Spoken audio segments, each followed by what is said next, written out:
What's up, YouTube? Mr. Lime SC here, and today we're making that broken bear. That's right, the bear that we showed off where it hit that one frame and it physically could not attack. We built the 2-frame version that actually can hit and went ahead and made that on BattleNet and got a character put together just to test it out and see how it plays out. So let me show to you guys, present to you the bear sin. Now, first off, we can dive a little bit into the stats and skills. Resistances are okay right now. I've actually got them at an okay position. I could jack more stuff into it, but then I lose damage and all that stuff. Attack damage is not bad. This is with the beast though right now. Or no, this has the fury, excuse me. So I will be having that fury on. Attack rating is a little low when we get it all kind of worked out, but pretty much enough strength so I can use my spirit shield on my offhand for that, and use my things. And then honestly, I could probably take out a lot of strength. Well, no, because I have the COA that I'm using. So yeah, we've got that to the 156. Enough dexterity so I can use fury, which is 115 in the runic talons, and then everything else into vitality. In terms of skills, we max claw mastery, burst of speed, and venom. And that's about it. At this point, I might shove some points into like Shadow Warrior or something. Shadow Master. You know, try and give him like something to do. Obviously, I'm not casting really anything else because I'm in bear form. So, yeah, it doesn't really matter. It doesn't take a lot of skills for this build. Now, I will dive into the math, but let me give a little first brief piece of how this character plays out. So first, you obviously can cast your battle orders, your venom, and your burst of speed. Once you've done that, you're going to switch here and you're going to cast your bear form.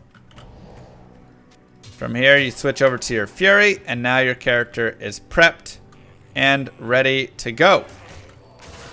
And this character attacks at 2 frames, or 2 attacks, 2 frames per attack. So you're going to have 12.5 attacks a second. And if we go and get on some mobs that are a little bit bigger, maybe we'll take more than like 1 or 2 hits.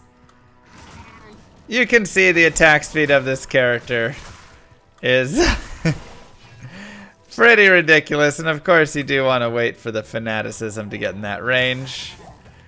But, big old bear swings fast, man. Big old bear swings fast.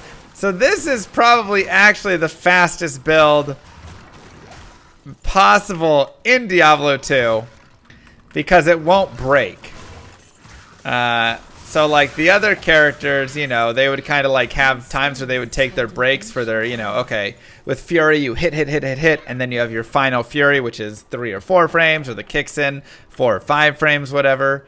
But this character just kind of can go forever until he blocks, which is the one part I'll talk about that again a little bit later. But let me see if I can find like a bigger mob so we can hit a bigger mob. And of course there is the annoyance right there. But every time I go to a new act or anything, I always just make sure to rebuff all of it, because you know you only get a few minutes with it all and whatever. So you'll basically just keep swinging at 2 frames per attack until you block or the monster dies. So it's kind of one of the beautiful parts about the character is he just kind of goes, right? Dude goes hard. And I love him for it. He's absolutely beautiful in all that regard. And we can even show in the old version, because he's even more like super glitched.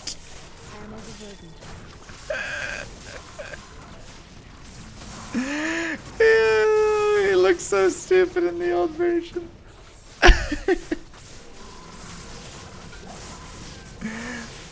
And we seem to be getting some yellow freak out frames here, and I don't exactly know what all is happening, but Something's going on. I seem to have walked myself into a little death hole over here, so let's kind of clear our way out.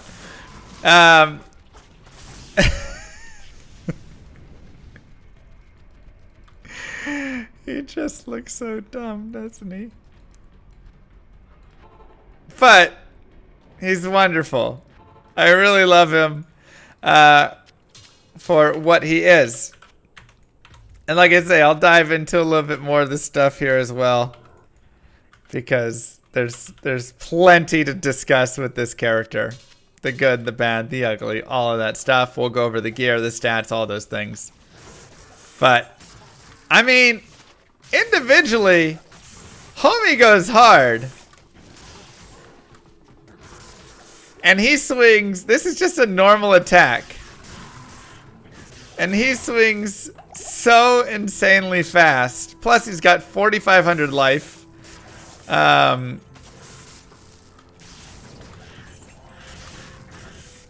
know, he does pretty well. Right? He does pretty well. So you gotta give it to him on that, right? He flexes a little bit. You gotta give it to him on that. Where's your fanaticism, Aura? Why would you turn that off? Because he's just a glitched up mess, but he does super well. Okay, so, sorry. Let's talk a little bit more about the character, though, now that we have it as well. You can see his attack rating is only 6,000, so it is low. He actually, or 7,600 with fanaticism. He actually has really nice defense at 7,700, and this is because we're using Fortitude and Troll or Headhunters and stuff. So, it actually is kind of nice. Sorry, she. Yeah, he. She does. Her damage is 610 to 3,500, but remember, she attacks 12.5 times a second. So multiply this by 12, and that's her DPS, which is pretty nice right there. Great life, of course, with 4,500. So you gotta love all the survivability that she has as well. And so that's the good parts. And like I say, she can just kind of go in and just show up next to some monsters and absolutely murder them in no time whatsoever. I didn't even have fanaticism on there. Right. Because she just hits so dang fast. Now, that being said, let's talk about some of the bad of the character, because there is some bad for this character. Number one, you need to have your mercenary near you so you have the fanaticism aura. If you don't, it's not like the character dies or breaks off completely, but you don't get that 2 frames, which is the whole point of it, right? The whole point is to have the silly 2 frames right there. The second really bad part is the attack rating is pretty low, and so if you run into like a boss, you're going to have a little bit harder time hitting said boss because your attack rating is so low, right? And why does this not matter otherwise? Well, because Fury has ignore target defense on it. So we can go through the gear here a little bit and show all that. I guess I can do the third bad thing is blocking sucks. That's really the only issue. There's not much that puts you into hit recovery because you have 4,500 life when your CTA is active and stuff. So you're not really getting put into hit recovery very much, but you're blocking, and that's pretty annoying. And the last thing is, I guess two more things. Fury is, you're going to break it super fast, and this costs like 100,000 gold to repair or something, 120,000 gold. So it's a very expensive build. You might spend like an entire durability on a single chaos run or something. So it's super expensive for that. Additionally, you're repairing all your other things and stuff, and that can just be really annoying. So, you know, that also kind of sucks. And the last thing is, there is the pre-buff. You can see I did just fall out of bear form, which means every single time you fall out, you have to go here, recast your stuff, come back, cast your bear, and put it on. And then you get a few minutes, but if you switch axe, then you're going to lose all of that again. And that just kind of does get annoying, right? It's nice to not have to pre-buff characters over and over and over again. So that's kind of my like thoughts with that piece. Is, you know, there really ends up being kind of a lot of like bad for this character, unfortunately. As fun and as silly as it is, and it truly does have great murderous sprees for it overall right there. I love just kind of murdering everything at 2 frames. But that is actually going to be annoying, all that stuff. But you can see me getting like put into hit recovery there. And just how slow it is kind of to recover with everything, especially when you block and all that stuff. So takes advantage of the broken stuff, but does have some annoyances there. Now, let's talk about the gear and the stats. I guess the gear already did stats for this character. So, pre-buff looks as such. Beast for Werebear. I have a COA with a 40-15. That's 40% minus 15 requirements. And a 37-15, 37 ED, 15 IAS jewel right there. This is just, and it's a 15%, 26 to open socket one. This is just something nice, get you a little DR, because you're going to be standing in the middle of a lot of stuff, and get you some resistances, hit recovery, all of that. High Lords, obviously, for the skill in IAS and Deadly Strike. We'll come to that later. Fortitude. I really had a debate here on if I wanted to run Fortitude or COH with Phoenix, but Phoenix, unfortunately, the Firestorm broke everything. So we couldn't do that. Because every time the Firestorm would proc, he would stop attacking. It's like a known bug. And so that still persists and still exists today. So we couldn't do that. So we had to run. So I ran Fortitude instead. Laying of Hands for the IES, the damage to demons, and the fire res, of course. Ravenfrost, of course. AR decks, you know, blah, blah, blah. Canopy Frozen. I'm running Verdungos. I thought about String of Ears for even more lifesteal. And I'm kind of debating it. The 40 faster hit recovery that we get from this and this is kind of nice, though. Gets into another breakpoint. But String of Ears might be nice just to get even more lifesteal on it. Though I'm not really having too many life issues with the character. I just have a little dual leech 20 strength ring right here that I got because I just needed strength for this build. So that just counts as life to me. And then Gores right there. Obviously on the offhand we have CTA, Spirit, and then I have this Fury over here. Once we shift into it, and it's a +3 Venom Fury because obviously Venom is the skill that I'm using, right? That I would need that +3 on. Now, this has ED, ignore target defense, lifesteal, deadly strike, minus target defense, open wounds, IAS, all these things. It's in a runic talons, which is needed, and 40 IAS, which is needed as well. And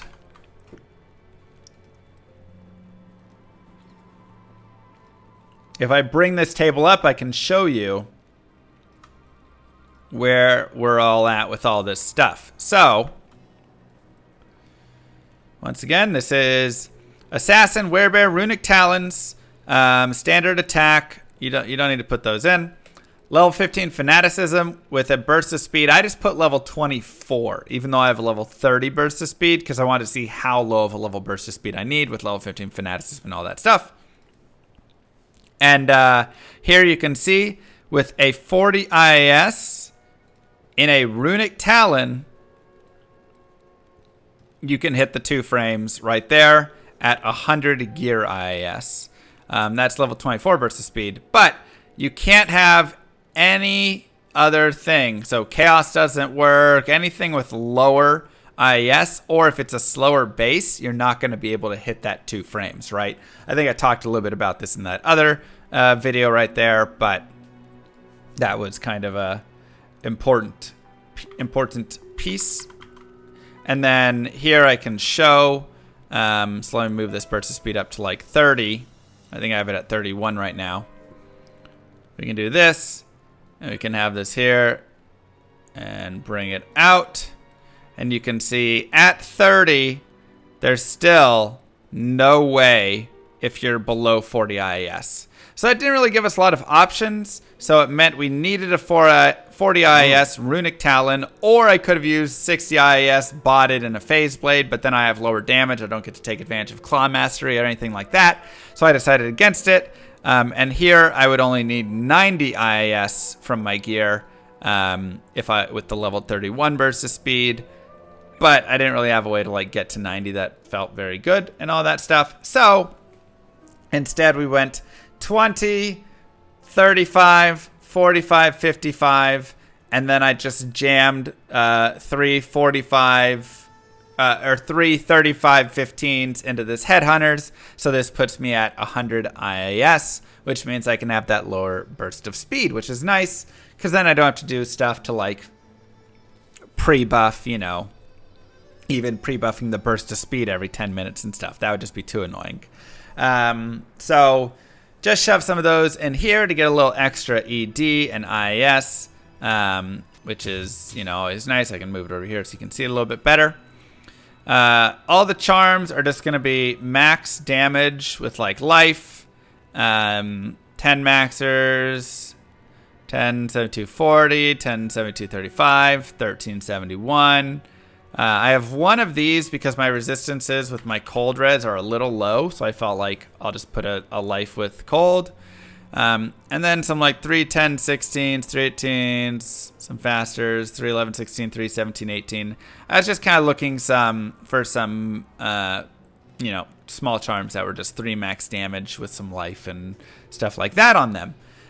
For the mercenary, I'm running Faith Bow. I'll put that to good use. It's not going to show very well, is it, over there? I mean, you guys know what a Faith Bow is, right?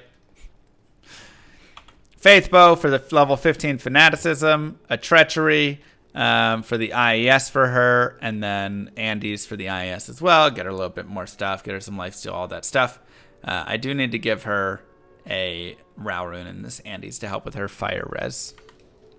So this won't work with Natalia's set because Natalia's set is going to be using a Scissors Sawaya, which is way too slow of a claw. So you have to have Runic Talons or Greater Talons, or right, you know, it has to be that fast base, but obviously we want the most damage, so we put it in the Runic Talons base right there.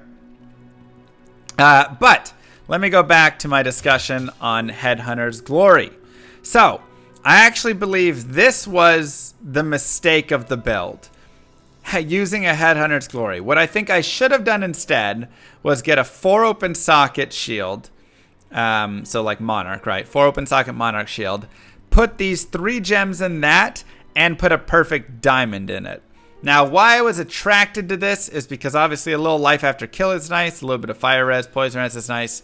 But I actually kind of liked the defense on it because I thought, oh, this character actually runs a little bit of defense with the Fortitude, the Headhunters, the Bear, right? All that stuff. Like, yeah, 7,000-8,000 defense. It's actually going to be a little bit nice. So I thought that'll be great. But the problem is the chance to block is just higher here, right? I mean, I guess this also has your chance to block. It's just tough. The problem is I don't want to block anywhere. Sorry, I can get out of the mic. I don't want to block anywhere because the second that I block, it turns into issues for me. At the same time, I can't run dual claws because dual claws is completely broken for the bear. If I run dual claws with this build, the bear just won't attack at all. So you have to run a shield of some sort, or you can have no shield, I guess, and just run a single hand without a shield, but then you need to get your IES from somewhere else, and now, like, what, you're running a 160-60 maybe, but then you're losing your Fortitude and all the res, and blah, blah, blah, blah, blah. That would just kind of be a nightmare. So instead, what we did is we have the Headhunters here, and like I said, I kind of was thinking like 3 of these plus a perfect diamond. Maybe shoving them in something worse would be nice. I don't know. It was very difficult. And the other thought, of course, was like, oh, what about like Storm Shield? I could put like 2 of the IS jewels in there and 1 in the Storm Shield. But again, we do not want to block, and Storm Shield has increased chance of blocking. So I was really trying to avoid blocking as much as possible because that is the true breaker of this build. If you block, then it just kind of puts you in a little bit of trouble, right? It's just kind of like, that's the bad part of the build. That's the annoying part right there. And let's go here and, oh, wait. I did that backwards. And so I can try and even like show you guys if I get in the middle of some stuff. Nah, these guys are all gonna run away from me. Yeah, but if I leave my offhand empty, then I come up short on the IIS.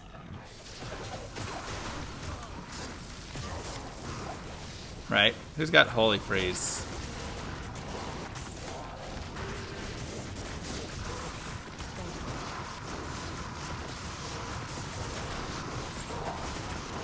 I mean, not a bad Trav killer, if we're gonna be honest.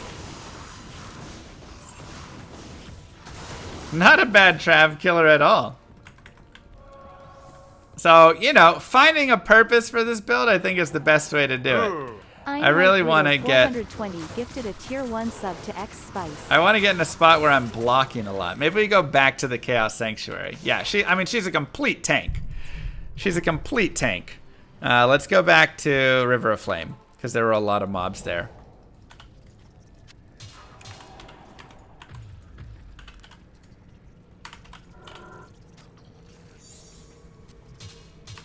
Wait, I thought gosh darn it. Wrong one. So let's go over here and get kind of in the middle of a lot of mobs. And you can see... There, it's when he does that, or she does that like, right? She'll make like that kind of slow finish to a swing. And that just ends up being like such a, I mean, I don't want to say big issue, because it's not like this character is impossible because of it. But there you can see, this is like me getting caught blocking a lot in the middle in here, right? You can see it every single time there. Every time that she blocks, it's this real slow finish. And I hate it. I hate it. It's so annoying, because otherwise this build I feel like would be so perfect.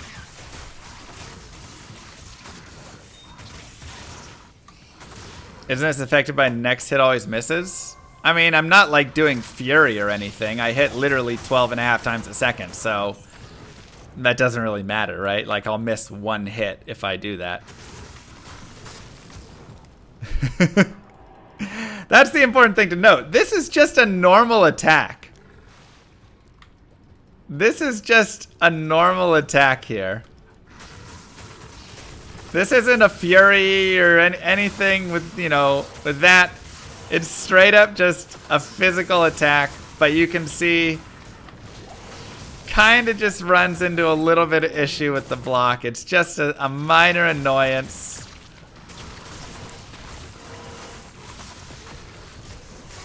When you just get caught into a lot of mobs there. Now, the nice thing is, she is an absolute complete tank. And one thing you probably haven't seen this entire time is you haven't actually seen this character take any damage. Because she just doesn't really take damage. And I mean, I don't even have good resistances, so I'm sure some souls could do a little bit of damage here.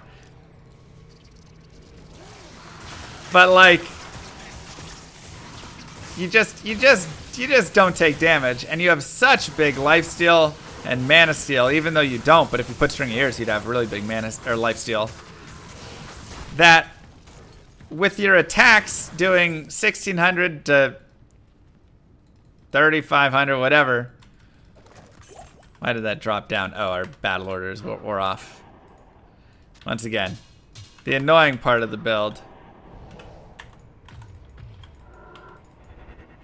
The rebuffing. But, you know, once you kind of do that, all right, 600 to 3,500 damage. It does pretty well, you know? No, there is no skill that you can use with this. It's just attack. That's all you get. Just straight up face attack. And there you can see my weapon already breaking. So having a bunch of Ort runes to help out there, maybe not the worst idea. but does kind of just murder everything in her path. So, you know, on the scalability of fun, I think with these builds, I don't think it quite hits as high for me as the Boazon or the Proxen. Maybe I'm trying to think about the Fury Druid. That's tough. Just break our weapon on a physical immune. That's a tough one right there. So not quite as fun there, mostly because all of the small bad things that I talked about, where it's like you're breaking your weapon, you have to constantly pre-buff, you have to do all that stuff. It's very precise exactly in like its build, and you can see, I mean, the amount of theory crafting that went into it for this sort of crazy item selection that we have with the COA and the triple headhunters and all that stuff. But at the end of the day, once again, I still don't think you've seen my health drop. I still don't think you've seen my health drop in any meaningful way whatsoever. Oh, my weapon broke. Oh, rip. And there's the broken weapon. So it just ends up having too many of those things, I think. Hey, we got the stained glass window map. Nice. It just ends up having too many of the annoyances of pre-buffing, breaking weapons, not, you know, ignore target defense, below attack rating when you're going to fight like bosses, you know, all of that stuff, unfortunately. But does it achieve the hilariousness that we wanted? Yes. I think overall, yes, that is all that we really wanted from it, was for this build to be stupid and hilarious. And oh god, 131,000. And that it is.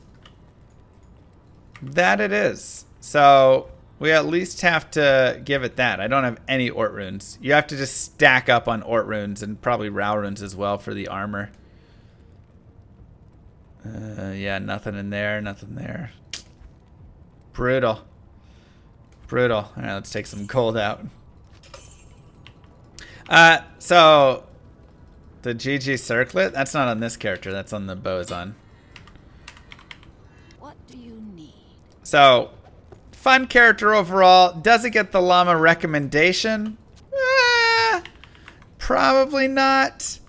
But is there maybe a purpose of it in some capacity, like just going and murdering Travancore?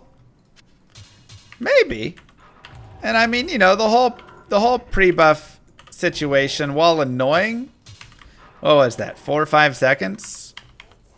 Yeah, that wasn't that bad, right? That wasn't that bad. No! I guess that's the issue. Mercenaries are bad versus... Well, I don't have a Rao rune for her, so that actually makes more sense. So even without fanaticism, still can do alright. Still can do okay. So, anyways, I should probably end the video here. I feel like I've talked through all the pieces of it. It's very fun still. I think it's still very fun. And there's definitely some like uber potential possibilities. The low attack rating is the only thing that does concern me. I can't really shove Angelics on because I'm losing the IIS. Maybe you're trying to do treachery, but then if you proc fade, you lose your burst of speed. You know, it's a difficult thing. Plus, if your mercenary dies, you're not going to be on the 2 frame. And we just saw that I was on like the 3 frame right now, and that's still annoying. You can obviously use Demon Limb for another pre-buff enchant, so that could be something. You know, I don't know. But regardless... and then this was another option that we had with the character as well, to put this on and then, you know, do whatever other stuff. But regardless, thank you so much for watching YouTube. Don't forget to like and subscribe and ring that bell or something like that. Mwah. Kisses to you all. Peace, everybody.